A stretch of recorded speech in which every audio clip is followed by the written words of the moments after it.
A Secretaria Municipal de Cultura de São Paulo, através do PROMAC, Programa Municipal de Apoio a Projetos Culturais, a Sim Prop Tech e o Shopping Cidade São Paulo apresentam Conversas Artísticas. Salve, salve! E eis que começa agora o programa Conversas Artísticas. Comigo, Paulo Bonfá. E comigo, Maiara Bastianello, começando agora mais um episódio produzido em colaboração com o Céu Jaguaré, sempre com o apoio da sua coordenação de cultura. Estamos aqui no palco do teatro, em que o nosso estúdio recebe todos gratuitamente de braços abertos. No Conversas Artísticas, que é uma série de programas dedicada a percorrer as mais diferentes manifestações culturais, recebendo sempre convidados incríveis a cada edição. E vamos começar o papo com ele que já está conosco aqui, Nazi. Seja bem-vindo. Prazer. Olá, Maiara, Bonfá. Prazer, vamos lá, estou à disposição de vocês como sempre. Nosso assunto aqui varia muito de acordo com os grandes nomes que a gente recebe. Vai do carnaval à escultura, vai do cinema à literatura. E falando sobre música, que é a sua praia principal, além dos seus demais talentos, você hoje, trabalhando, como cantor, com um conjunto musical consagrado, uma banda de rock, o Ira, vendo as modificações que o mundo passou para divulgar o trabalho, para promover o seu talento, para comunicar aquilo que você faz, acha que está mais fácil ou mais difícil trabalhar com isso? Olha, Bonfá, tem aquela piada que fala, antigamente era pior, depois foi piorando. Eu acho que é meio por aí, cara. Quando eu lembro das dificuldades, das barreiras que a gente tinha lá no final dos anos 70, quando eu conheci na escola um músico chamado Edgar Scandurri, e nosso sonho maior era tocar num barzinho com mais de 50 pessoas, entendeu? E poucos anos depois, formamos o Ira no final de 81, formamos o Ira só para participar de um festival, não tínhamos, nem eu, para te falar a verdade, pretensão de continuar sendo cantor. Não, o Edgar não, o Edgar já era um cara que vivia na noite tocando para o seu sustento, E depois, cara, poucos anos depois, a gente, numa explosão, de um movimento e coisa que virou muito rápido, e a gente passava por aquelas coisas assim, você tinha que passar por filtro de gravadora. Você está falando aí do rock brasileiro, da retomada com o rock brasileiro, do qual você é um dos grandes representantes. Esqueci de contextualizar, Isso lá nos meados dos anos 80, onde vários jovens, várias bandas, ainda no meio, nós estávamos no final da ditadura, mas ainda tínhamos censura, porque tinha que passar pela Polícia Federal as letras, as composições, Não era um clima ainda ideal, muito menos para um rock, que é uma música agressiva, contestatória. Mas aqueles jovens lá que foram pintando, no Rio de Janeiro, em São Paulo, em Brasília, construíram um fenômeno que até os dias de hoje ainda tem eco, Mas as dificuldades que a gente tinha antigamente, eu acho que hoje são mais difíceis, porque é claro que democraticamente, antigamente, você tinha mais dificuldades. Para você lançar um disco, para você ser ouvido, você tinha que passar pelo filtro da gravadora, dos seus produtores, da rádio, etc. e tal. Hoje, alguém faz a sua música, hoje tem os estúdios... Se publica.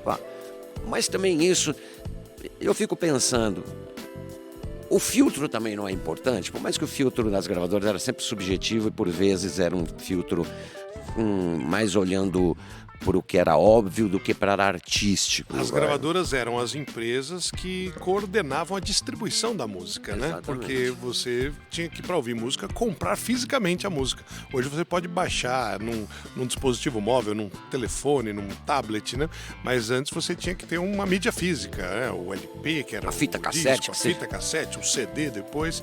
Então as gravadoras coordenavam também essa estrutura comercial, para poder distribuir a música. Exato.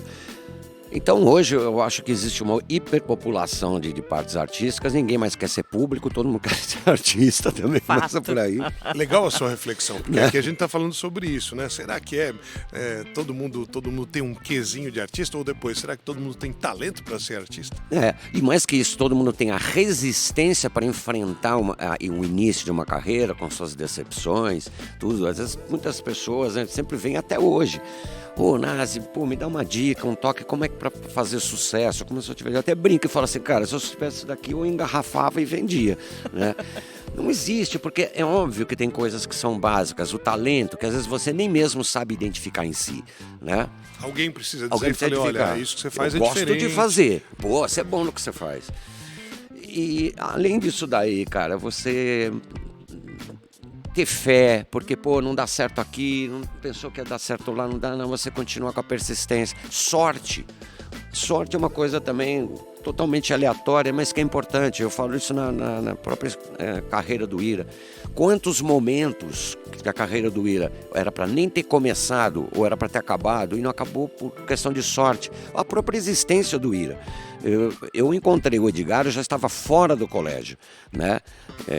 Mas eu tinha uma namorada no mesmo bairro que ele. Eu encontrei com ele por acaso num ponto de ônibus, ele voltando do serviço militar obrigatório e eu voltando para minha casa. Se eu não estivesse naquele ponto, aquele dia, quando estava prestes a definir quem ia ser o guitarrista de uma banda que eu tinha criado chamada Ira, com outros amigos, para participar de um festival de música punk na PUC. Se eu não tivesse encontrado o Edgar naquele instante, não tinha celular, de casa do Edgar não tinha telefone.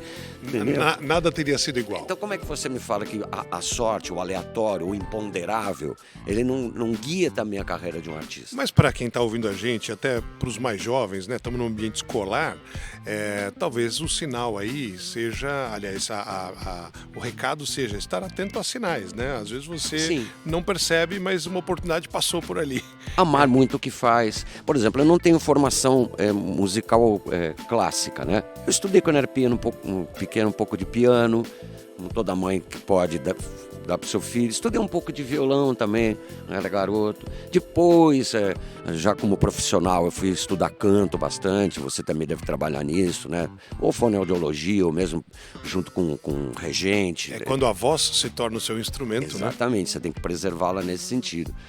Mas, voltando ao assunto lá do todo mundo quer ser artista, cara, às vezes eu não tenho formação clássica, mas o que eu ouvi de disco e ouço até hoje, entendeu? Isso é uma coisa importante, você consumir muita música, ouvir muita música, entendeu? Porque isso faz com que você também tenha uma informação, não, digamos, não convencional, não acadêmica, musicalmente falando, mas que cria para você, né, dar base ao seu talento, né? Tudo isso é um processo que você precisa amar muito, porque sempre um jovem vai chegar numa encruzilhada que vai falar, poxa, sigo o convencional, uma universidade, uma faculdade, que é o que todos os meus pais querem, todos, né? Ou vou na parte da música, que é uma parte também tão insegura, são milhares competindo com você precisa ser a pessoa certa no lugar certo com as pessoas certas, né? Então todo jovem tem isso, eu também tive isso, de certa forma, mas eu até falo, não foi eu que escolhi a música, acho que a música que me escolheu, porque eu cheguei a prestar zootecnia, veterinária e agronomia. Olha só, ia ter alguém no meio do agronegócio. Do agronegócio. Ai, meu Deus, hoje em dia até me dá arrepio, entendeu? Mas eu acabei só entrando em faculdade no interior paga, minha família não tinha dinheiro na época para isso, né? Você vê, e foi aí que surgiu o Ira, né? Outra coisa, além do ponto de ônibus, tem essa daí também. Depois fui prestar sociais, história, entrei, mas aí o Ira foi surgindo. Isso não me complicou, porque era a Universidade de São Paulo, etc. Mas logo eu fui vendo, no começo do meu curso, que tudo bem, eu estava lá, mas não era por ali. Nossa, ficou presente, né, talvez. E o ofício de cantor, vamos falar assim, né? Tirando talvez o canto lírico, que aí demanda realmente, né, uma formação acadêmica e tem uma questão da leitura da partitura com a voz, tá? Sim. Ele é muito amplo, né? Você tem pessoas de muitas características diferentes diferentes e você tem músicas de muitos gêneros diferentes. Sim. Nem todo mundo consegue cantar tudo, Não. né? E às vezes as pessoas não sabem direito para onde elas foram melhor talhadas. Não, e tem né? gente que não sabe cantar nada, né? Que aí vem os recursos todos pra dar um... Deus do céu. Então, a sua praia. E hoje É o- tá todo mundo cantando com vocorda, né? Todo mundo cantando com... Ai, que horror. você tá falando de um... Do autotune. O autotune, mas eu programa- vocorda também. Que é aquele... Todo mundo fala que nem o Pato Donald. Mas, Nazi, você foi pro rock porque você ouvia rock? Sim, sem dúvida.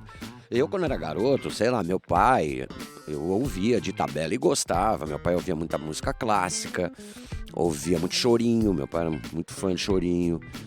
E eu, pra desgraça dos meus pais, eu ouvia rock, né? Trancava no quarto.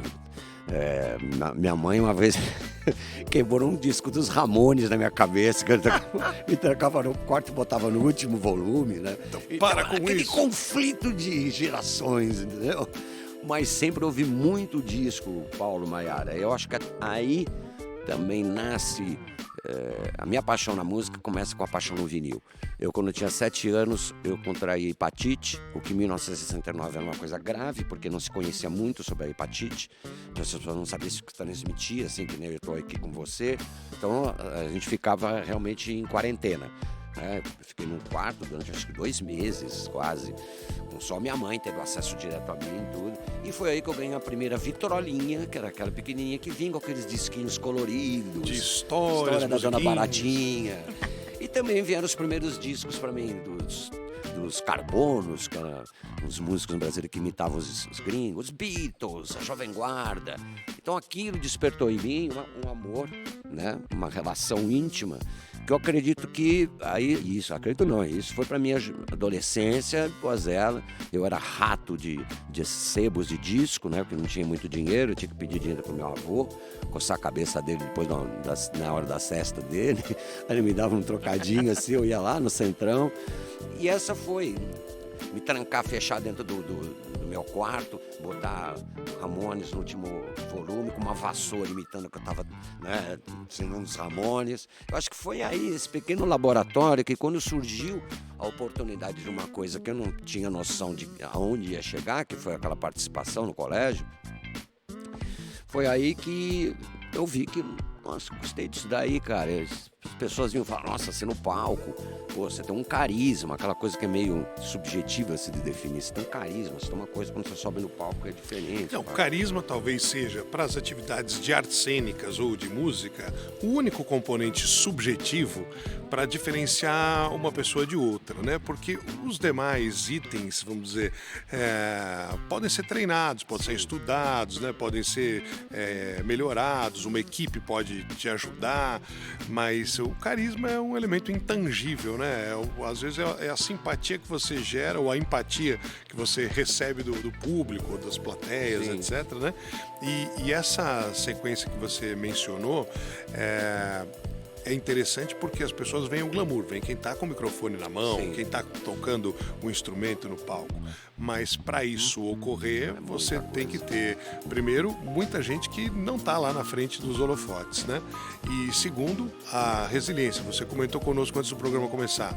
Eu estou muito cansado, foi um ano de muitos shows e um show em cada cidade, uma noite dormindo em cada cama, estrada mais ou Nem menos. nem dormida. Às vezes chegando do show 3 horas da manhã Já seguindo e já viagem. saindo 5h30 do hotel.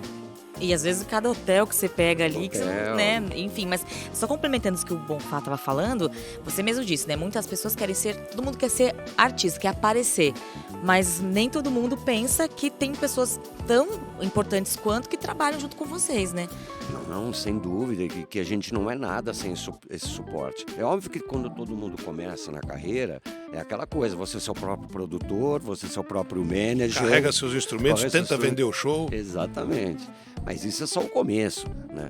Quando você aí entra, como a minha geração entrou muito rapidamente, entendeu? Por isso também que a gente viu, é normal isso, mas teve muita gente que pirou, eu inclusive.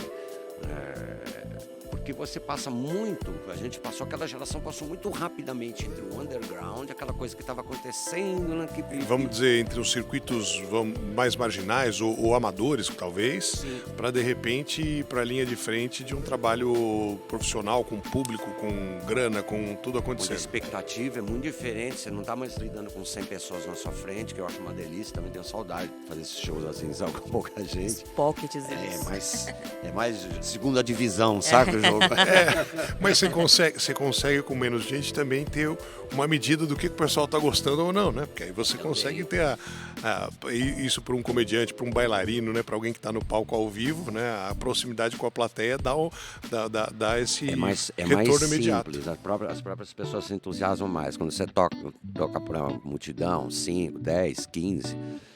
Você tem que ter sempre essa tensão de estar agitando o tempo 5, inteiro. 10, 15 mil pessoas. Gente, exatamente.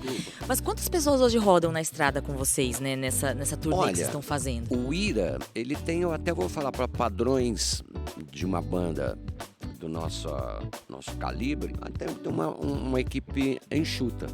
Né? Nós somos um trio com cantor. Eu até brinco, né? Que o meu road é meu barman, porque na verdade eu só viro pra ele e peço assim: enche mais meu uísque aí. Então são 2 roads praticamente para 3 músicos, né? Temos um técnico de luz, então, 2 roads, um técnico de luz, 2 técnicos de som, um produtor. Agora nós vamos começar, em alguns shows a gente tem 2, agora a partir de 2024 vão ter que ser 2, né? Porque até a gente decidiu certas coisas, deixar um produtor só com nós músicos, para até ver voos que a gente pode pegar mais tarde, sabe? 2 produtores são 7, deixa eu ver se faltou alguém. Isso assim, viajando no navio com a gente, né? Na nau. São 7 na nau. 7. Fora um escritório, né? Que toca a administração da banda, que é uma empresa. É uma microempresa. Exatamente. Sempre uma banda, né? Cronograma,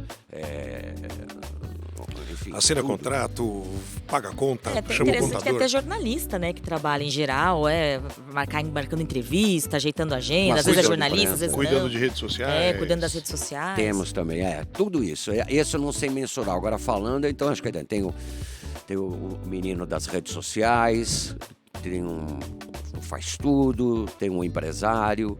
Aí é mais 3 pessoas, pelo menos. Então, acho que em Quiju, a gente falou aqui, uns 10 pessoas. E aí, em cada cidade que você para, você também conta com uma estrutura do seu contratante local ou do produtor que executa as suas exigências técnicas, né? O que a gente chama de rider, né? Exato. Então, para o show da banda, nós precisamos de tantos retornos de áudio para a banda, a nossa luz precisa ser montada assim, assado.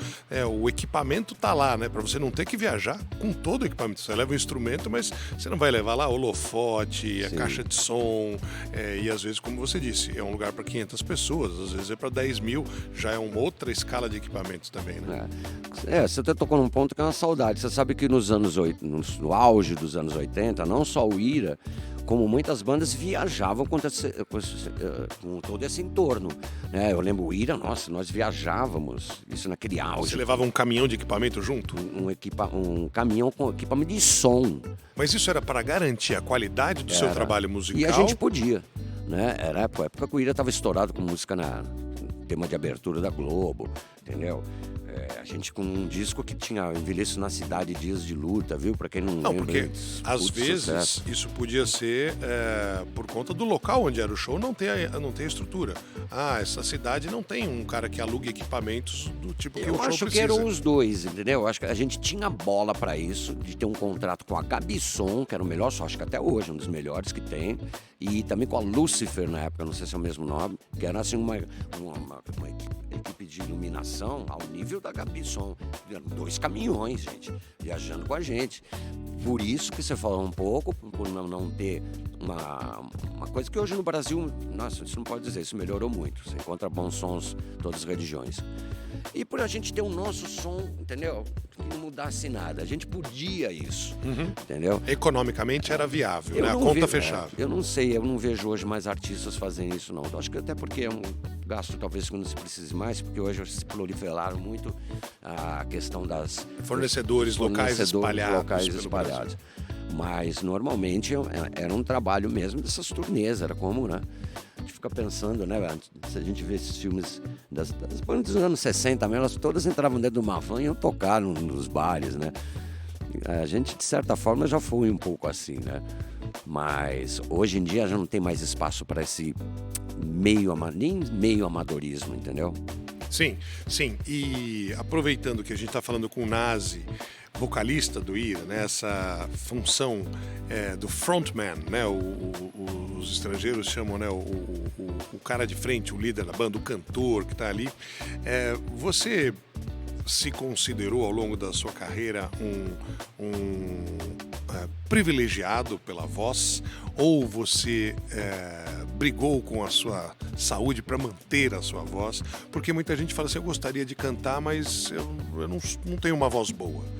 Eu não estou falando do time da voz, tá? Porque eu acho que qualquer pessoa pode aprender a cantar. Não significa que vai ser cantor profissional ou cantora profissional, mas pode cantar na igreja, pode cantar na festa, pode cantar. Muitos artistas falam do corpo e da rotina como atletas. Sim. Uma banda de rock é uma outra rotina, outros horários, madrugada, dorme etc. pouco. Mas você depende do seu corpo, da sua voz. Sim. E você sabe que eu sou o terror das fonoaudiólogas, né? Eu acho que algumas até se apaixonaram por mim, houve um relacionamento, porque eu acho que elas ficam vendo que a mulher gosta de cuidar do homem. Eu acho que vem e fala assim, nossa, esse cara faz tudo errado, porque eu falo. Não faz aquecimento, não faz desaquecimento, bebe, fuma, ela canta. É óbvio que eu brinco, eu estou, de certa maneira, tirando um sarro, porque não é assim, entendeu? Eu, no meu caso, eu discordo só num ponto do que você falou. Eu acho que tem uma coisa subjetiva que você nasce ou não nasce, que é com um timbre de voz. Isso é muito subjetivo. Do João Gilberto ao Nazi, entendeu? Você tem que ter uma coisa que eu acho que é assim. Puta, eu escutei 5 segundos dessa música pro teu Nazi cantando. Puta, olha, o Chico Buarque Você cantando. está falando da singularidade da sua voz, dela ser algo... E de ser agradável, de alguma maneira. Eu acho que tem pessoas que vão estudar o canto, etc., mas elas não nasceram com uma voz, entendeu? Isso serve para locução, para tudo. Agora, tem muitas coisas que você pode fazer. No caso do rock, que é um gênero de música em que se privilegia muito, não sei te dizer... A energia, talvez. A energia. E eu acho que a rouquidão na voz do rock, ela dá um carimbo as pessoas ouvem aquilo e vem uma verdade maior, porque a voz é muito mais limpa. Eu teria que ter um outro comportamento que eu tenho se eu fosse um cantor de bossa nova, um cantor lírico, como você falou, ou até um cantor de heavy metal, desses que dão aquele vibratinho lá, entendeu? Eu sou um cantor assim, a moda, sei lá, do Mick Jagger, entendeu? Então, mas isso não quer dizer que eu não tome cuidados, né? Desde que comecei a fazer mais do que um show por semana, isso lá nos idos dos anos 80, eu fui a uma professora de canto, no caso a Nancy Miranda, não sei se você chegou a conhecer. Não, acho que não. Nem de nome. A Nancy Miranda passou quase todo mundo, do rock nacional, do heavy metal, atores, políticos, né? Eu lembro que o Raul Cortez ia lá, vários outros, o Suplicy ia lá. A tua intenção era o quê? Era extrair o melhor? Ter resistência na voz. Por isso que aprender... Primeiro que você, com os exercícios, você vai aprendendo melhor como projetar a voz. Três tipos de projeção, que é a projeção aqui, que vem aqui na testa, quase entre as duas sobrancelhas. A outra projeção que é na arcada dentária, no buco, aqui abaixo do nariz, aqui assim. Eu vou descrever para quem não está vendo, o Nazi aponta nesse momento o símbolo de uma máscara de oxigênio. Exato. Assim, ó, pega o nariz a e a parte boca. que vai da máscara, da máscara que você usa, né, para se proteger da Covid. Outra, a voz de peito, aqui no peito mesmo. E a voz que sai aqui do diafragma. Que é mais baixo. Então, quer dizer, essas coisas você vai aprender, você vai educar a sua voz. O canto, às vezes, serve como um efeito de fono para você. Tem coisas que são de fono que são de fono. Tem coisas que são mais da parte melódica, para você afinar a sua voz, você fazer escalas vocais, entendeu? A corda vocal é um músculo. Então, assim como qualquer músculo, ele precisa de... Como é que você diz? Treino. Como é que a gente faz? Tônus. Não, antes da gente fazer um Resistência. exercício. Alongamento. Aquecimento, alongamento. Então, se deixar ela alongada, aquecida, entendeu? Então, esse são cuidados. E, por exemplo, eu já cheguei a ter na minha vida. Bom, aqui aí, depois de algumas décadas, talvez você fale assim, hoje... Mas isso não atrapalha a minha performance. Você sabe, eu posso te falar o que particularmente pra mim acaba com a minha voz. Olha, eu não lembro a última vez que eu perdi uma voz, cara. E olha que é comum eu fazer 2 shows na mesma noite e tudo. Falta de sono e estresse. Pra mim é básico também. Dormir mal, acabou. Pouca água também. Água, isso é fundamental. Água, descanso. Descanso não falar nada, né? Às vezes você pode até não dormir, fica calado, né? Por isso que muita gente às vezes me estranha. Pô, ser calado, tudo isso. Pô, Tô economizando, né? Tô recuperando. E discussão, gente. Eu já perdi voz assim, de pegar o telefone. Sabe aquelas discussões que você grita, que a sua voz se transforma? Ela fica aqui assim, entendeu? Porque eu acho que aí você vai ficar batendo só numa tecla do seu piano. Toim, toim, toim, toim. Esse exemplo foi... Não, dá até medo, né? Mas Eu já perco a discussão aí. Mas já. foram várias dicas, né, pra rapaziada da música, né, que quer ser a cantora ou cantor, né? Essa questão de dormir bem, comer bem, né? Que é o corpo se recuperar melhor, né, no geral. E tem os exercícios que são chatos pra caramba também, pelo amor, né? São muito chatos, mas eu queria tocar num ponto que, agora lembrando de cansaço, de dormir pouco, de turnê e tudo mais, né? E a gente passou por esse período das trevas, da pandemia, que todo mundo... Ainda que a música, ainda a galera fez muita live, aconteceram coisas assim. Mas, como que voltou? Como é que tá? Eu vejo que tem tanto show acontecendo que a gente tem que escolher às vezes, né? Porque o bolso não comporta. E, ao mesmo tempo, também existe uma coisa que eu percebo, que é o pessoal querendo voltar ao passado, lembrar da nostalgia, exatamente. O Ira, claro, marcou gerações, ainda marca, mas enfim. Como é que tá a vida do Ira pós-pandemia? A galera tá lotando o show, tá comprando bastante. Como é que tá sendo? Nossa, Maiara, é fogo, né? Porque eu tenho que falar a verdade, porque normalmente eu queria ver qual artista que chegaria aqui e falasse assim, nossa, gente, tá difícil, a gente não consegue marcar nenhum show, sabe? Uma tristeza. Olha, por uma coincidência, antes de eu entrar aqui na entrevista de vocês, eu estava conversando com um empresário que me contou que a gente vira e mexe está encontrando os Paralamas na estrada, em festivais, né? E o empresário dos Paralamas, o Zé Fortes, ligou pro meu irmão para comentar, falar com ele exatamente o que você está falando. Falou para ele assim, cara, você tem notado como nossa geração está em destaque nesse momento? Aí ele falou, meu irmão, cara, nós fizemos isso, você sabe que os Paralamas têm certas dificuldades que o Ira não tem por conta do Ebert, de ter se tornado cadeirante. Não é tudo, dá para fazer tantas cidades que hoje o Ira faz, porque transporte, as estradas de terra, são difíceis. Bom, enfim, mas o Zé Fortes estava falando, cara, nós acabamos esse ano com 60 shows. E aí você, como é que foi? Meu irmão falou, pô, desculpa, mas nós acabamos com 90 shows. Então, eles comentando isso, né? Para dar uma ideia, né? Se você pensar que um ano tem 52 semanas e que eventualmente você vai ter um mês de férias, que seja, né? Sobram lá outras 40 e poucas, você fez, na média, 2 shows por semana. Exatamente. Na média, porque pode ter sido a outra semana que você tirou umas fériasinhas e aí você fez 3 shows, 4 numa semana. Teve um mês aí que eu fiz 17 shows, um dia sim, dia não, né? Então, isso mostra, acho que 2 coisas. Primeiro, acho que um pouco de uma força da nossa geração, porque também tem essa coisa, os anos 80 parece que é a década que nunca acabou, né? Porque essa história aqui, eu já escuto isso desde do ano 2000, a década que não acabou. No sentido que as pessoas ainda procuram esses artistas. Você vê o fenômeno que foi agora os Titãs, esse retorno do encontro dos originais aí, né? Negócio internacional, cara. Os caras foram até os Estados Unidos, entendeu? Então aquilo tá vivo. Por outro, tirando essa coisa, esse aspecto dessas bandas, né, dos anos 80, eu acho que a parte de show mesmo, as pessoas parecem, não sei, talvez precisasse um sociólogo, um antropólogo para explicar isso daí. Não sei se as pessoas voltaram com aquela coisa assim, meu Deus, vamos que a vida é curta, vamos aproveitar, entendeu? Ou também, sabe, com uma saudade, mas voltou de uma maneira muito explosiva, muito intensa, cara. Nazi, você falou de sucessos, né, do Ira, e são muitos ao longo dos anos. E aí eu queria te perguntar, como cantor e como a banda, né, como um todo, tem aquela música que você já está pensando que, poxa, essa Não aguento de mais novo, cantar isso.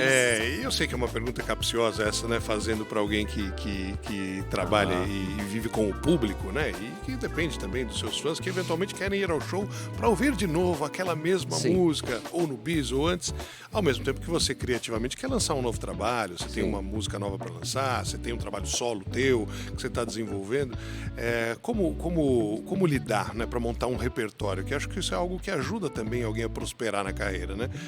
Saber dosar o que vai cantar. Isso é muito importante. Isso foi um ponto importante que você falou, viu, gente? Eu, na verdade, sou o responsável por fazer o setlist do Ira.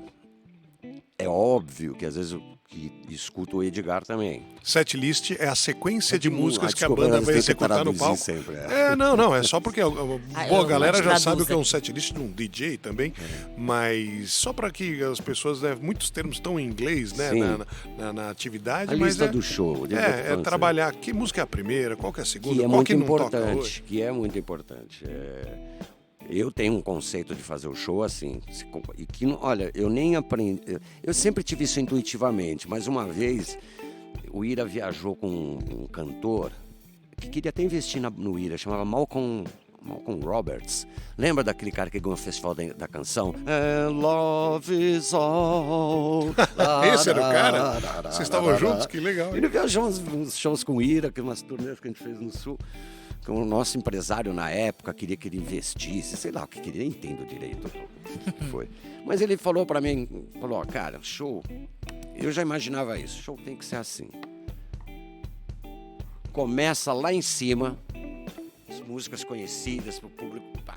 Depois você vai mesclando, vai baixando, bota uma conhecida, bota uma desconhecida. Chegou o final do show, também porrada, entendeu? Pra sair lá no alto. A galera sair... Eu vou pedir mais. Entendeu? Eu já vi várias vezes, não vou citar nome, músicos que fazem parte da minha banda também falam, será que tem que ser assim? Eu falo, tem. Primeiro que funciona. Não, sabe aquela coisa, às vezes músico tem essas coisas, eu quero fazer diferente de todo mundo. Mano, não funciona. Reinventar a roda, e tem gente que vai pela primeira vez num show ao vivo, então eu quero ouvir, sei lá, Feliz Aniversário. Não, e é importante cidade. você deixar todo mundo naquela hora, a pessoa tá esperando você entrar. Você vai entrar com uma música mais ou menos? Uma música daquela mais calminha? Ou com uma música nova, que as pessoas ainda não conhecem ou não sabem cantar. Aí, voltando à sua pergunta, bom Fábio, olha, nem que eu bebesse aqui 1 litro de uísque aqui, eu poderia confessar isso daqui. O que eu vou falar pra você é sério. Porque, imagina, eu ia ferir não só o público eu feri também algumas pessoas que são compositores, que tocam comigo, entendeu? Mas uma coisa eu te falo com toda sinceridade. Os sucessos do Ira, eu não canso de cantar nunca. Por quê? Porque esses sempre são momentos do show de muita catarse. E com essa catarse, me faz também dar uma sensação de quase como se fosse a primeira vez que eu cantasse aquela música. O que me enche o saco são outras músicas, entendeu? Tem umas músicas que eu gosto, que às vezes eu ligar pedido, coloco aqui, ele dá adorar a música, eu faço aí. E acho que varia um pouco também a tua performance de acordo com a resposta. O sucesso eu sempre gosto, cara. Por exemplo, eu gosto, porque eu sei que vai ter lá alguém, muita gente que está naquele público que está ouvindo pela primeira vez, entendeu? Então, agora, que tem música que está no setlist que eu falo, demora pra acabar, hein? Não dá pra fazer Vamos nessa, né? Eu acabo fazendo o quê? Discretamente, com o tempo eu vou lá, dar uma tiradinha dela do show. Né? Mas eu queria comentar uma coisa com você também, né? Que passa o tempo, você tem muitas canções, né? Eu me lembro, na ocasião em que a Banda Capital Inicial foi fazer o seu primeiro disco acústico e tinha uma participação do Kiko Zambian, que eu tava lá na época fazendo uma matéria para televisão e eu me surpreendi que tinha telas no palco com um equipamento de teleprompter pro Dinho Ouro Preto. Sim. E aí eu fui brincar com ele, inclusive, né? Falei assim, puxa, é para garantir, porque você tá gravando, né, um DVD, ou seja, registrando em vídeo também esse show. Ele falou, não, é porque tem umas que são mais antigas mesmo, porque eu tava muito tempo sem cantar, que a gente tá ensaiando tudo, eu não quero correr o risco de esquecer a letra no meio do show, né? Então, assim como um jornalista às vezes tá lá lendo lendo a notícia, né, na tela que não aparece para o público, um apresentador de auditório e tal, tinha ali. Qual que é a maior saia justa para um cantor profissional? É esquecer uma letra? Esqueci a letra. Você falou até, eu vou falar sobre isso, só voltar na outra pergunta que você falou, que, por exemplo, é sobre quando você lança um disco novo. Por exemplo, fenômeno que aconteceu com o Ira recentemente. O Ira lançou um disco agora em 2020, chama Ira. Foi o primeiro trabalho da gente, são 10 músicas inéditas, primeiro trabalho de inéditas em 12 anos, eu acho. Cara, a gente deu azar, né? Lançou ela quando caiu a pandemia. Aí, cara, o que aconteceu? Depois, coisa de quantos anos? 2 anos depois, a gente voltou. A gente olhou pro disco e falou, fazer turnê desse disco, 2 anos. Eram as novas. Era a gente nova, velha. A gente começou a tocar umas 2, 3 do disco só, sabe? Isso, mas, infelizmente, uma coisa... é um reflexo da pandemia. Vários aqui no mundo das artes, né, durante o programa, nos falam o que aconteceu. Imagina o cara que não podia ensaiar a peça de teatro, cada ator na sua casa, um bailarino que não tinha espaço em casa para praticar e tal, né? Todo mundo foi afetado de alguma maneira. Você teve o azar de fazer um trabalho inédito no momento que ninguém podia te ver tocar, né? Exatamente. Agora, voltando ao lance do teleprompter. O que o Dinho falou, às vezes o teleprompter para mim é mais óbvio quando tem alguma coisa. Para mim é o contrário. É muito difícil ter esquecido uma coisa antiga, às vezes uma coisa nova. Mas mais do que ler, eu às vezes eu uso Dália só, sabe? Porque às vezes tem uma cartolina ali com a letra escrita. Fogo é quando os caras escrevem com aquela letrinha pequenininha que eu falo, Aí você precisa da Dália e do óculos. Ou do binóculo para enxergar. Mas para mim, às vezes, é mais psicológico do que qualquer coisa. Te dá uma segurança. O problema é eu falar, meu Deus do céu, nessa letra, essa música, não posso esquecer aquele verso, não posso esquecer. Aí você esquece. Se eu sei que tá no meu pé, às vezes eu dou uma olhadinha só pra olhar. Então, às vezes, o que precisa é isso daqui. Cara, eu não posso ficar... E isso, qual a pior coisa pra um cantor? É óbvio que também que é ruim, assim. Pô, eu canto numa banda de rock, né? Os instrumentos são tocados com muita intensidade. O que significa? Eles desafinam, entendeu? Uma coisa que é muito difícil pra mim é quando tem instrumentos desafinados pra mim. Eu não tenho ouvido absoluto, entendeu? Então, isso é complicado pra mim, mas... isso passa até batido pro público. O que não passa batido é você esquecer uma letra. Ou ficar sem voz, né? Perder a voz. Como eu me lembro da última turnê de Guns N' Roses, né, em que o Axl Rose, por deficiência mesmo da saúde vocal dele, cantava uma música e tinha um solo interminável de guitarra até ele poder voltar para cantar a próxima música, que acho que era um tempo de descanso mesmo. Né? Não, isso só ferrou a voz dele, né? Já era ferrado. Eu vou te falar uma coisa, isso não me aconteceu, acho que a última vez que me aconteceu isso, cara, tem décadas. Isso me acontecesse hoje, eu sinceramente chegava e falava assim, não faço show. Lógico, em respeito a você, a sua Você trajetória, marcando, aos seus colegas e principalmente ao público. Pode me dar um problema muito mais sério. Eu já fiz isso, foi horrível. De forçar. Tipo, saca? Lula cantando, Envelheço na Cidade, entendeu? É horrível isso daqui. Eu me sinto como se eu estivesse pelado, nu, entendeu? É ruim para o público, é ruim para mim. Mas você também cantou outras coisas, né? Você teve, além de ter trabalhos solos, blues. Sim. Né? Nas e os Irmãos do Blues, né? Não é tão distante do rock, né? Mas é outro jeito de cantar. Você militou fim dos anos 80, nos movimentos alternativos aí de disc jockey e o começo do rap, do hip hop como manifestação fora da periferia, né? Chegando a uns bailes mais centrais, alguns programas de televisão, algumas rádios tocando, né? Você sente diferente quando você vai, eu vou fazer uma participação com um músico que me convidou para um outro tipo de estilo musical, ou nos trabalhos, vou cantar blues, vou cantar diferente. Eu canto diferente o blues porque a música é diferente, né? Isso não significa que eu tenho que cantar sempre rouco, tem notas que eu tenho que alcançar altas também. A própria música, assim, pra te falar a verdade, cara, inclusive, vou até aproveitar aqui, a gente falou sobre o trabalho solo, viu, pessoal, eu tô lançando um trabalho solo agora que chama Rock Soul Blues, estão saindo singles aí. Uma das músicas que tá saindo, inclusive, que saiu, é uma versão que eu fiz de country western, de um samba do Martinho da Vila, Verdade. Peraí. Pois, Country Western. Um country western. Um termo em inglês para falar basicamente como se fosse a trilha de um bang bang, de um filme. Exatamente. Faroeste. É aquelas Faroeste. coisas, pra quem conhece Johnny Cash, meio Johnny Cash, assim, saca? De um samba do Martinho da Vila chamado O Caveira, que é um samba dele. Aí você, pra que eu fiz isso? Eu adoro a música. Eu não ia cantar em samba. Eu poderia até imitar o Martinho da Vila, mas não fazer isso. Eu vou trazer pro meu universo. Qual é o meu universo? O blues, eu gosto de country. Country, sim, country raiz mesmo, né? E de rock. Então eu trago para mim, para o meu jeito de cantar, né? Agora, isso daí, eu não, por exemplo, quando eu trabalhei com rap, eu trabalhei como produtor. Eu nunca me imaginei como cantor de rap, não é o meu talento, entendeu? Posso até brincar, repetir o que um rapper fez, entendeu?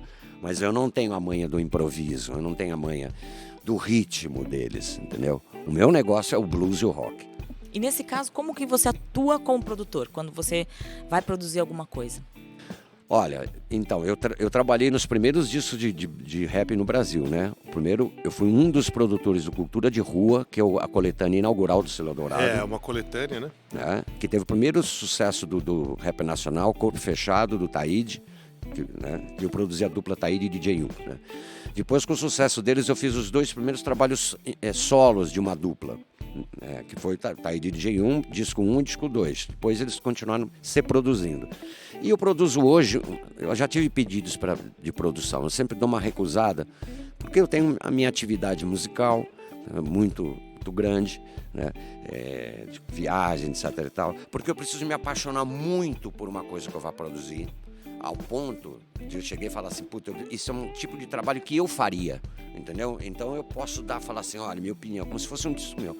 Eu não seria esse tipo de produtor que tem muitos por aí, burocrático, para dar assinatura, assinado pelo Nazi, assinado pelo fulano, Beltrano. Eu não teria tempo para isso. Mas você é procurado, iniciantes, gente da cena, gente de rock que queira, Nazi, escuta o meu trabalho, Nazi, olha, vê aí o que você acha, me dá uma opinião. Eu não dou conta, e eu não gosto muito da opinião, primeiro que eu também não dou conta, só se for uma pessoa muito íntima minha mesmo, entendeu? Procuro sair disso, sabe? Mas bom, primeiro que assim, eu não sei se eu falar alguma coisa negativa, não sei se a minha opinião vale. Mas é um pouco do que você disse sobre o início da carreira, né? Da resiliência, de estar preparado para pegar e falar, bom, vai ter lugar que os caras vão falar que não é bom, ou que o público não vai gostar tanto, ou que eu vou ter que mexer um pouco no que eu imaginava, porque o caminho é outro, né? Cara, eu podia te contar várias histórias da minha carreira, uma delas vou contar. Antes do IRA existir, existia uma banda chamada Subúrbio, que era a banda do Edgar, que eu dava canjas de vez em quando. E uma vez o Subúrbio foi fazer um FICO, lembra? Festival interno do Colégio Objetivo. Sim, que era importante, né? Para a cena dos novos músicos. Nós somos 2 anos, isso antes, né? 2 anos eu como cantor, com Pobre Paulista. Para quem não lembra, Pobre Paulista foi uma música, é uma música do Ira de muito sucesso, talvez o primeiro sucesso do Ira. Estourou de uma maneira, até hoje as pessoas pedem. Cara, essa música não passou na eliminatória do FICO em 2 oportunidades, entendeu? Ou seja, se vocês fossem considerar aquilo como definitivo, provavelmente não teria nem a música, nem a banda continuaria. Outra, isso tem várias histórias nesse sentido. O Legião, com Faroeste Caboclo e Eduardo e Mônica, que os caras não queriam tocar essa música de jeito nenhum, porque ela era muito comprida, porque não tinha refrão, entendeu? Então essas coisas, às vezes eu não ouvi a opinião de ninguém, sabia? Se bancar e insistir. Exatamente. Insistir até o limite do bom senso. A não ser que seja uma pessoa que tenha tanta intimidade com o seu trabalho, como eu tinha, não só com o rap, né? O Bonfá salientou aqui, que eu trabalhei como disc jockey, né? Bem no início, lá nos anos 82, 83, antes da minha Bonfá, para tirar um troco a mais. Eu sempre gostei de disco. E foi aí que eu tive contato com os primeiros discos de rap, de hip hop. E eu me apaixonei por aquele gênero. Os garotos de lá dos b-boys lá da São Bento, eles iam na minha casa e eles ficavam chapados, porque eu falava assim, pô, esse músico branco de rock, tem todos esses discos aqui, duplo do James Brown ao vivo, pô, Run DMC, pá, então, porque eu tava mergulhado mas eu estava como produtor, no sentido, eu ficava pirado, não, claro, eu adorava o jeito de cantar do rap, o scratch, né? Eu adorava aquela coisa de fazer loops, de pegar trechos de partes de músicas antigas, você colocá-las num outro contexto. Aí aquilo me fascinou. E eu, como um não músico, né? Eu sou um não músico no sentido formal. Eu achava aquilo genial. Eu não preciso mais de músico para me colocar harmonia, né? Deixa eu pegar esse iniciozinho do Tim Maia e fazer um loop aqui, né? Repetir. E aí eu construo, põe um naipe do James Brown aqui. É quase um Frankensteinzinho, assim, sabe? Mas, assim, para até concluir a nossa conversa aqui, que foi muito legal, você sabia que você não seria o cantor, né? Porque você falava, minha voz não está adequada, não acho que não seria capaz. O que é também uma lição de humildade, né, Mayara? Exatamente. Fica aqui, né? Essa lição do Nasc, assim como o rock, um cara da resistência e da resiliência, desde a mãe dele, que